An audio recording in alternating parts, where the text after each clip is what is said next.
it's the next day and this guitar has been sitting overnight with the neck glued on it. So we're up in very, very good shape. We've got all kinds of detail to do now to get this thing ready for lacquer. The first thing that I want to do is put a heel cap on this neck. So again, I save all these little scraps, and I believe this padauk would be thick enough to make a part of the heel cap. Most of the time I make these out of ebony, but I thought, you know, it'd be kind of nice just to make this one out of the padauk that would match the back. I think that's probably a good idea. I'm going to put an undercap of the yellow. Now this is too thick, but basically I'm going to sandwich two pieces on here. Why not make it complicated if we can? You know, there's no point in making it simple. And this piece here that I've saved is chopped up. It's got all kinds of cracks running through it. It might not even be good enough to do this, but I think it is. I think there's enough right here in this one spot that we can make this work.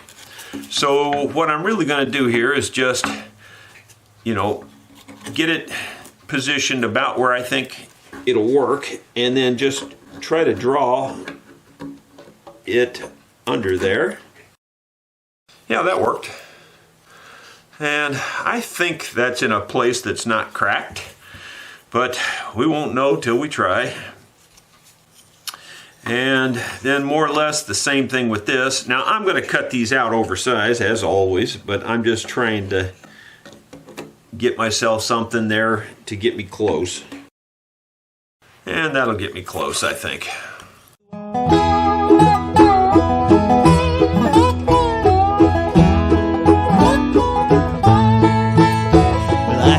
My whole life, no more corporate strife. Put your alarm clock away in the drawer.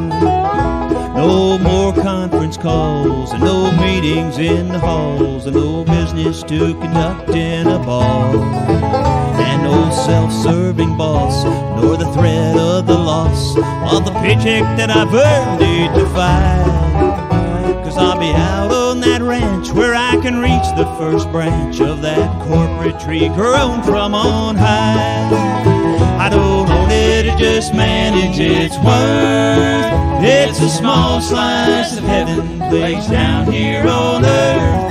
Care for his trees, water his sun. I don't own it, I just... I spared you a couple hours of just sanding. Mostly, I did sand the neck quite a bit, but mostly sanding this padauk. It is so hard to sand this without just turning everything that color. I can't really see it. I've wiped the binding off, but I'm pretty sure it's got that color in it, and my wife says it does.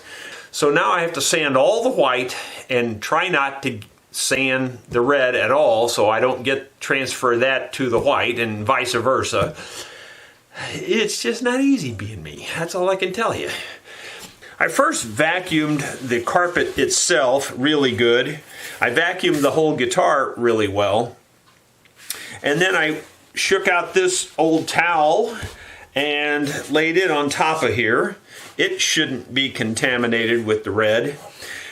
So I've just got to be very careful and try to sand everything, and I'll use some fresh sandpaper that's not been used before and see where it takes me. That's all I know.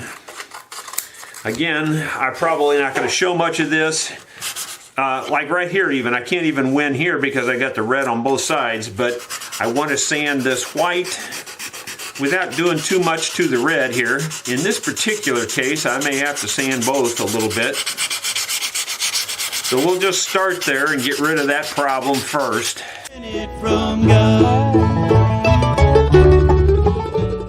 I cut this down a little bit more to give a little more relief there. And then I've got my vacuum. And you can see right there how it gets on everything very quickly even. Well, hopefully that's the last of the red that we'll be sanding, I hope. So I've got to try to sand all this white without touching the red anywhere.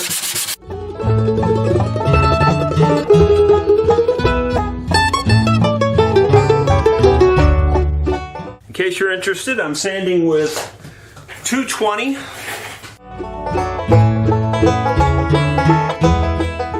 In these areas like this where it's been stained a lot of the red, I'm going to go back over it again in hopes that we'll get rid of all of it.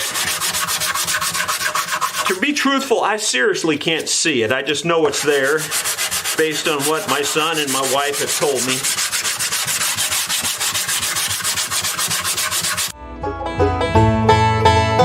I know they won't miss me when I tell them I'm history. And my wife has told me that the inside of this ring is all red, so I need to sand in there.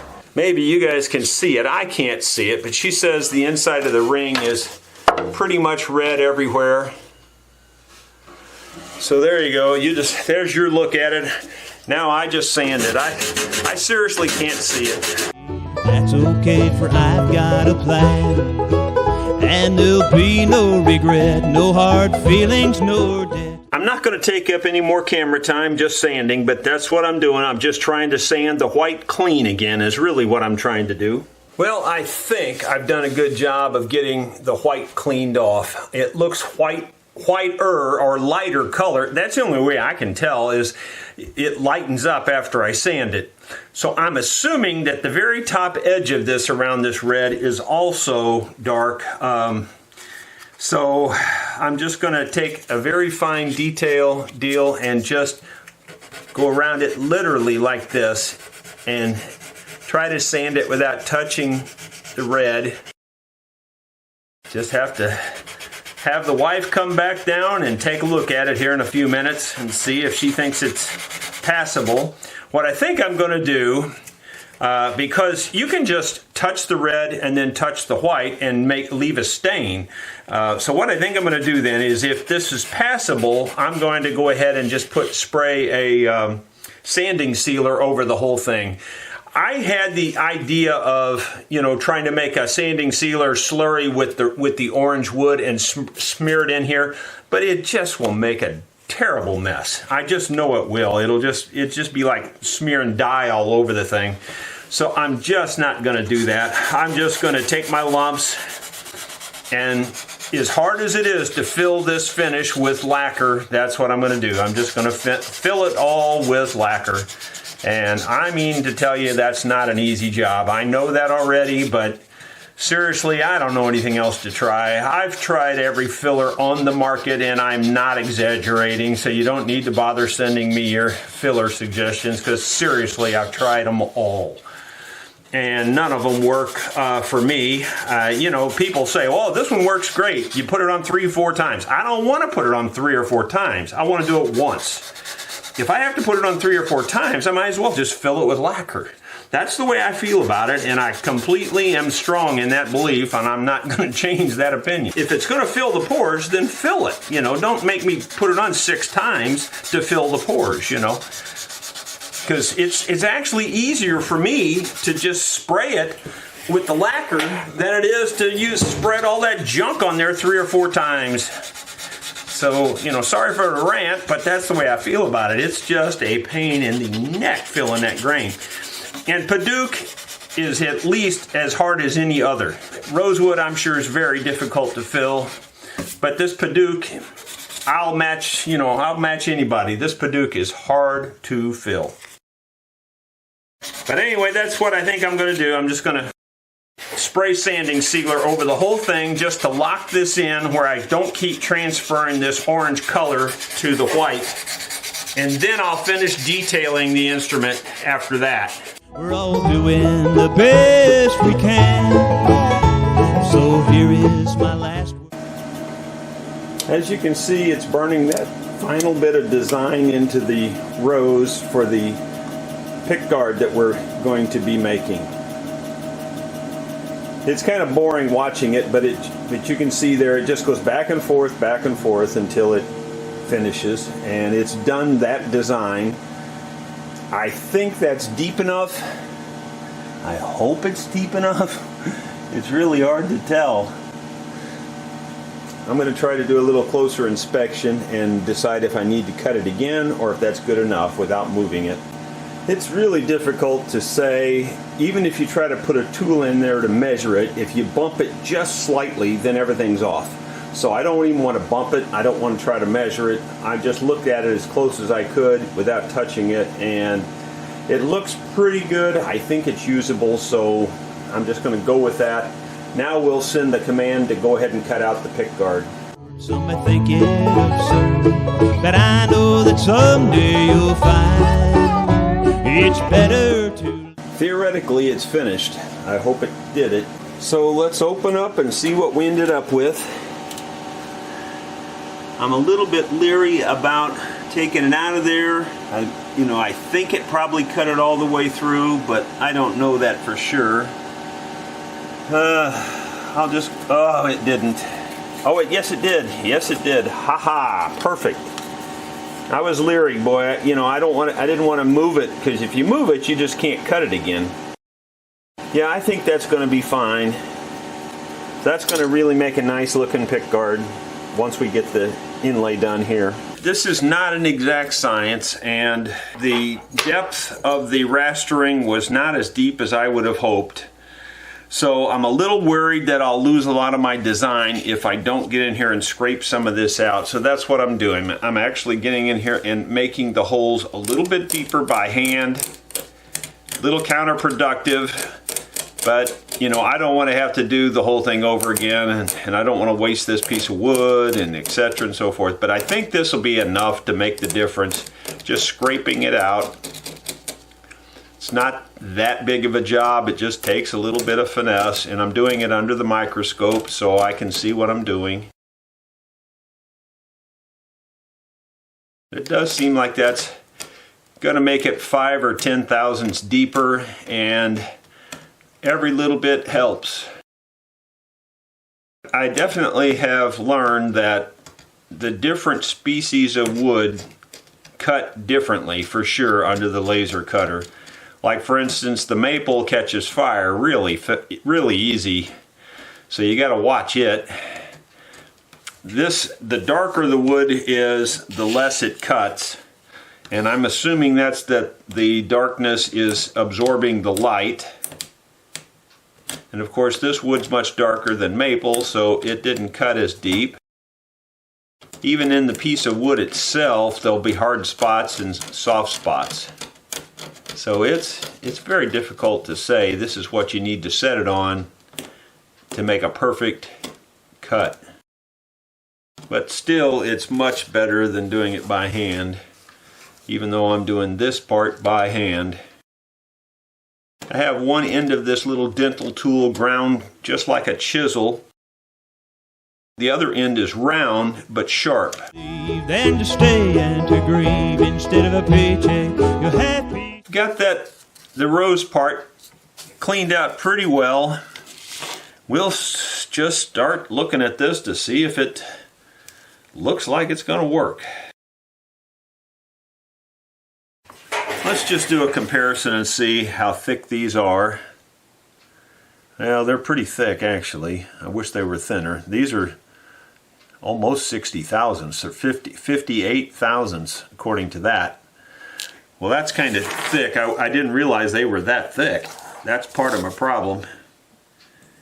And this is only 38 thousandths deep, so that's where I'm running into my problem.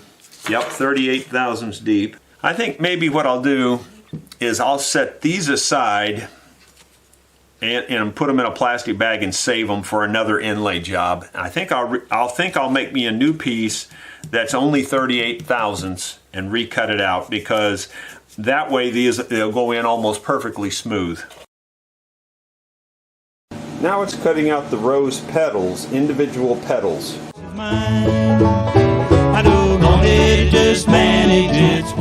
I cut out some new pieces. These are only 40 thousandths, maybe a little bit thicker than that, and they fit much better. You can barely feel the difference on these. So we should be able to make this work now. And now the only problem is getting them all fit in there.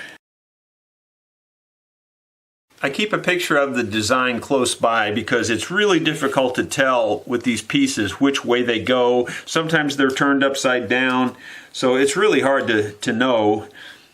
The picture helps a lot. It's kind of like working a jigsaw puzzle. It's a small slice of heaven placed down here on earth. I care for his tree. It's not too bad to do this after you've done it a couple of times. The first couple of times, it's not that easy. You can't imagine how light of a touch you need to use to make this stay there. If you just touch it just the slightest bit hard, it pops right out. I mean, it's hard to explain it. You have to do it to understand it. It truly is easy to pop it right out of place. It looks like I'm missing a piece. Doggone it. That's not good. Well, we're going to have to pause again and figure out what's going on here. Well, as it turned out, I was actually missing two parts. But I had some extra parts left over from other failed attempts. So it wasn't a big deal to find enough to replace it with. It was actually fairly easy. Put the CA glue on it, and now I'll spritz it lightly with that, and hopefully that flower is set. So hopefully you can see it up close there. That's what it looks like right now. Did a pretty nice job. This is how I line up work to be cut. I let the laser draw the outline of the piece I'm cutting out, and then I know exactly where to lay my wood. And that way I can also be very accurate in terms of the usage of the wood. I don't waste a lot of wood that way. It's difficult to focus it through that glass, but it engraved the veins first. That's what I did, and now I'm going to tell it to cut out the pieces. I wonder his son, I don't know, did he just read it from God? The very first attempt caught fire, so I had to start over. We're going to do it again. Okay, it's finished with the engraving. Now I'll tell it to cut. I'm going to turn it down a little bit this time, and hopefully it won't catch fire.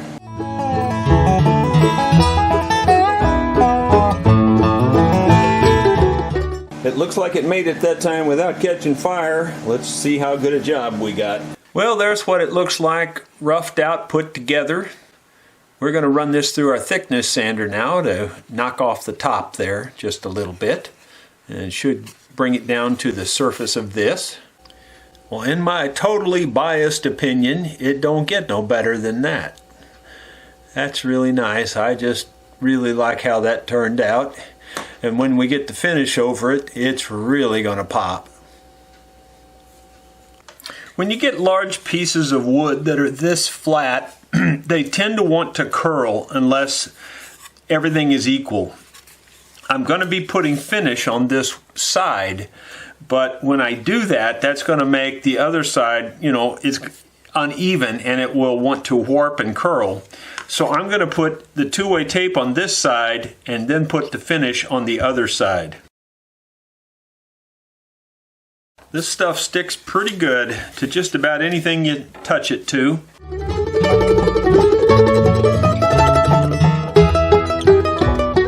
Before I put the finish on this side now, I'm going to very lightly taper and round over this edge because right at the moment it's still square. It's a little tricky to do that.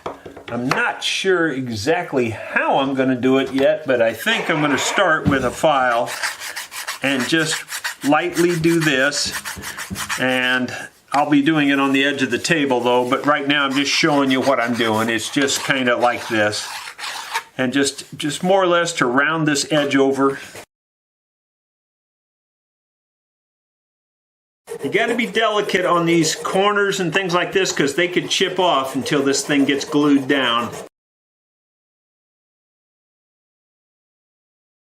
Before I do too much work on this, I want to make sure it fits the guitar really good too, so I'm not going to spend much time on that circle yet. better. I'm not sure I'm good with it yet though. I think we might have to do some more. I think I'll just take a little sanding block and work on the edges a little bit more. I don't want it to just manage its work. It's a small slice of heaven. I think we'll get the guitar down now and just double check the curvature here, that it fits the hole real well. Well, I'm pretty darn pleased with that. I need to look at the fit here a little bit though. It's just maybe a little bit off, but not much. It looks like it needs a little bit off from here, really around to about here. So we're gonna knock that off with the spindle sander a little bit. Once again, this is where the nerves of steel come in. I tried doing this with a file, but it's a lot of it's in grain, and I'm afraid I'm going to chip it. It's just hard to do anything with it. It's very delicate, very brittle wood. So I think I can do it with this very fine sanding disc and just do it very carefully.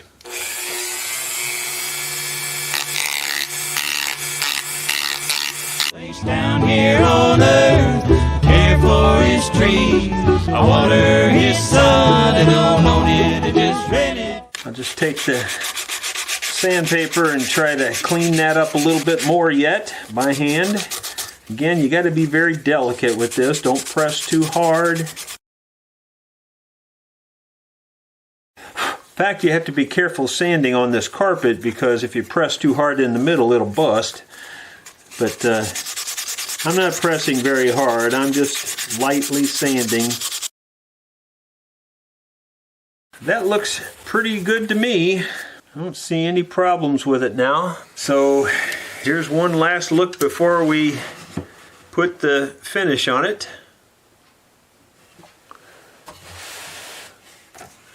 Looking pretty fine if you ask me. We're going to outline the truss rod cover. There was just a tiny bit of waste left over from the pickguard, so I'm hoping it's just big enough to make this, and I think it is, but I mean just barely big enough.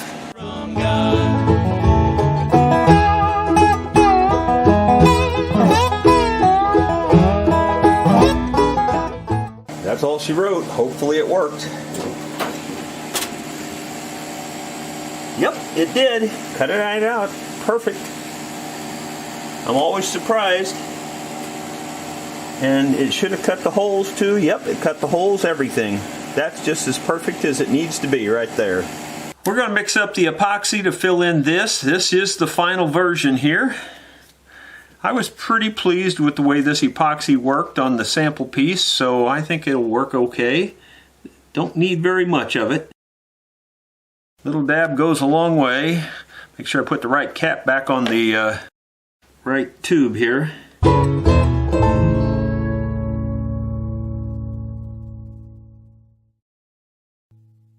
You want to rub it from different directions to make sure that it fills all the different nooks and crannies.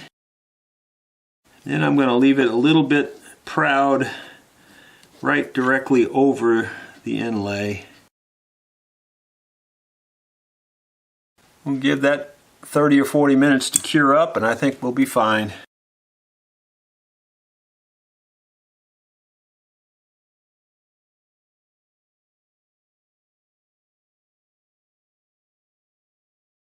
Right now, I guess you'd say we got good news and we got bad news. The good news is this turned out really nice. It's just a couple of rough coats of lacquer that's not been sanded and leveled and recoated. You know, it's got to be done a bunch more times. I think you can see it's going to be beautiful. It really is turning out very, very nice. The truss rod cover is turning out similarly. But that's the only good news. The bad news significantly trumps the good news. You know, I've used lacquer sanding sealer for years and never really had a problem. Every time you put any kind of finish on Padauk, it's going to change color somewhat. It changed quite a bit this time. It really changed a lot.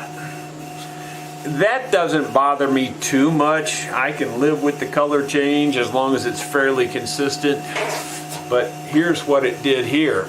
It bled over a lot on the white binding in a lot of places. It bled over on the white all the way up through here on where the white was on the edges. It just made a real mess. It bled over on this side too. I've cleaned this side up and it looks pretty good. I think it's going to be okay. It's just a lot of extra work. Sometimes you just can't win for losing. Nobody on this earth, not including the owner of this guitar, wants this guitar to turn out any better than I do. Nobody does. It's just like something out there says, sorry, we're not going to let you win. Not easily anyway. You're going to have to work for it. And I'm definitely working for it. Well, friends, it just doesn't quit. Seriously, I try my best, and it doesn't matter how hard I try. Sometimes some things just will not let me win. I am colorblind, but yet I can still tell this is coming off pink or red or purple or something. It's obviously coming off in color. It's not white. I can tell that. And I have put 5 or 6 coats of this sanding sealer on here, and it's still not sealing it. It keeps bleeding through. I mean, even a very light sanding comes out red. It's just amazing. I mean, even the lightest sanding, you can see right there where I hadn't sanded it before, it's still coming out that color.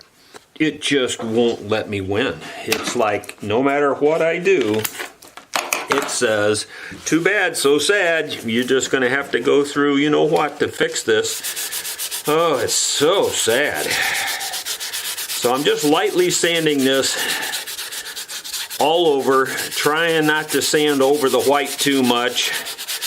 Although I think this has bled into the white so much now, I'm not sure it's even going to matter. It's so sad. It just is killing me. I just don't get it, why it has to be so hard. I have never had this happen before. Now I will admit I'm using a different lacquer sanding sealer than I've used in the past. This was Deft. I'll probably never buy the Deft again. In the past I had used the Minwax lacquer sanding sealer, and that seemed to work very well. I don't know. I probably won't buy this again. I'm just going to try to get one light 400 sanding over the whole thing, and then I'm just going to straight lacquer and try to seal it with that, because this is not working. I know you can't really see the microscope, but I'm actually looking through the microscope to clean off this white on the little white strips of binding. And it's working sort of, but to be perfectly honest, it's not working 100% because the color soaked down into the wood. I mean, it's cleaning it up to some degree, but it's very disheartening to just have one thing go wrong and then something else and then something else. Very discouraging. I try so hard, seems like to me, and doesn't matter how hard I try, something has to go wrong.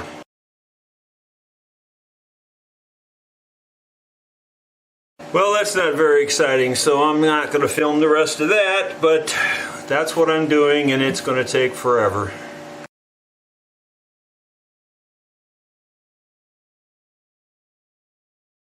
Well, friends, if you've been following along on the guitar build, this number 348 series, then you know that we're basically building this in real time. And what that means now is there's going to be quite a long wait before you see the next and hopefully final version of this. Here's where we're at right now. We've got the sanding sealer on here. It's kind of a matte look right now. You can see the richness of it though, the dark, how beautiful the wood is turning out. It's really beautiful. I mean, it's really seriously beautiful. I'm very, very happy with it. That back is amazing.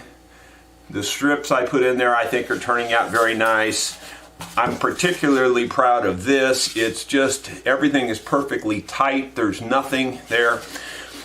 The peg head turned dark also, or at least darker. It's maybe not quite as dark as the body, but you can see after putting that sanding sealer on there, it just gets much darker, much richer looking. And of course the lacquer itself is going to enhance that even more. Okay, well that's the good news. The bad news, as I said, it's going to be probably 6 weeks at least, in applying these finishes and letting it dry for at least 4 weeks after I put the last finish on, before we buff it out and set it up and everything. But the other negative is, and I showed you this earlier, is some staining happened, and it's just going to be there, and I'm not going to try to hide it or lie about it. It's just there, and it just happened, and I don't know what to do about it. I've tried everything. I've Googled all kinds of, looking for ways to get stains out of maple and etc. and so forth. I've tried everything you can even imagine, up to and including hydrogen peroxide. Nothing touches it. It's to the point where I've sanded it, as much as I can sand it. I have to stop right there. I haven't even talked to the customer about this yet, so at the time I'm making this video anyway.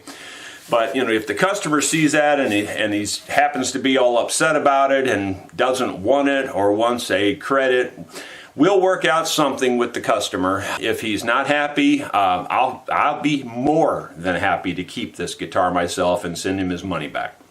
So that's not an issue with me, because this is a killer guitar, I guarantee you. So I'm sorry that happened, but sometimes stuff happens, and sometimes you just have no option but to just roll with it, And the only other option that would be possible, and it's just not realistic, would be to just completely reroute all this out of here and put in all new binding. But with the neck being there and all, it's just a lot of work and a lot of trouble.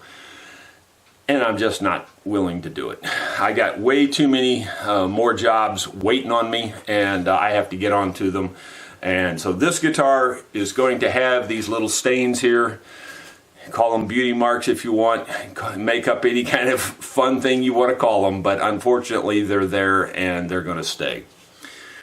It's sad. You try your hardest. Nobody tries harder than I do to make these things perfect. Nobody does. And the truth of the matter is that some of that staining is in the white edging along this banding too. And again, I really I've experienced that before, but not to this degree. And I tell you what the big difference is. This is only the second guitar I've used real wood binding on. And the wood binding is the problem. Had this been plastic binding, not a problem at all. You just scrape it off and keep going. It's not a problem with plastic binding. The coloration that stains the binding just comes right off. This soaked into the wood. I mean, it just soaked in. And it's just like you dyed it through and through. And it just isn't going to come out of there. So that's the way it is. I feel horrible about it, but it's just the way it is. And that's what happens sometimes when you use all natural products rather than doing it the commercial way, if you will. So I don't think that's enough to run the customer off, but it might be. You just never know what sets a person off, And like I said, he doesn't even know about this yet, so this will be a surprise to him when he sees it. Not a pleasant surprise, I'm sure. And finally, before we close, let's just take one more good look at this. This is really looking awesome. Now, this will be perfectly smooth and all these holes will be filled in too with finish, and it'll be perfectly leveled and smooth. But that'll give you some idea as to what that's turning out like too. And that's, to me, is just gorgeous. And here's, this is the customer's last name here, and it's inlaid, and of course it's not going to focus. There you go. Anyway, it's turning out very nice, and it's going to be beautiful with its flaws. That's the best I can explain. So hopefully you'll be anxiously waiting like I am for the next 6 weeks or whatever it takes before we can finish this thing up. Thanks for watching the series so far, and in the meantime we'll get on a few repairs and a few other miscellaneous things in between, and of course we'll actually start the next build as well. Thanks for watching.